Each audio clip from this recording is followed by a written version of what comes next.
അല്ല, സാധാരണ 1-2 ദിവസം വീട്ടിൽ ഇല്ലാതാവുമ്പോഴാണ് ഒരാളെ സീരിയസ് ആയിട്ട് അന്വേഷിക്കുകയും പോലീസിൽ പരാതിപ്പെടുകയൊക്കെ ചെയ്യുന്നത്.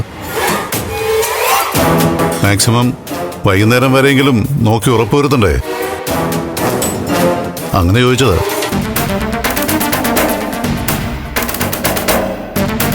അവനങ്ങനെ വീട്ടിൽ നിന്ന് പുറത്തു പോകുന്ന സ്വഭാവമുള്ള ആളല്ല സർ. കൂട്ടുകാരെ വിളിച്ചന്വേഷിച്ചോ അവിടെ അടുത്തുണ്ടോയെന്ന്? നന്ദന അങ്ങനെ ഒരുപാട് കൂട്ടുകാരൊന്നുമില്ല. അടുപ്പം മുരളിയായിട്ടാ.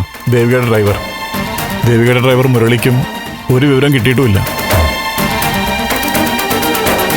പിന്നൊരു കെവിനും ഇസബെല്ലയുണ്ട്. അങ്ങനെ ചിലരാ പ്രധാന കൂട്ടുകാർ. അവരോടൊക്കെ അന്വേഷിച്ചു, അവിടെ എങ്ങും എത്തിയിട്ടില്ല. എന്നാലും ചോദിക്കുക, പ്രായപൂർത്തിയായ ഒരാളെ വീട്ടിൽ നിന്ന് കുറച്ച് സമയം കാണാതായതിൽ നിങ്ങൾക്ക് ഇത്രയും ടെൻഷൻ ഉണ്ടാവാൻ വേറെ എന്തെങ്കിലും കാരണമുണ്ടോ?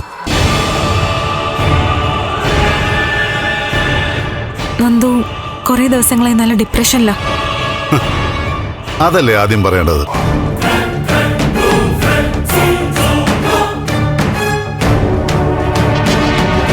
കുടുംബ പ്രശ്നമാണോ, അതോ സാമ്പത്തികമോ, അല്ലെങ്കിൽ വേറെ എന്തെങ്കിലും പ്രശ്നത്തിൽ ചെന്ന് പെട്ടോ?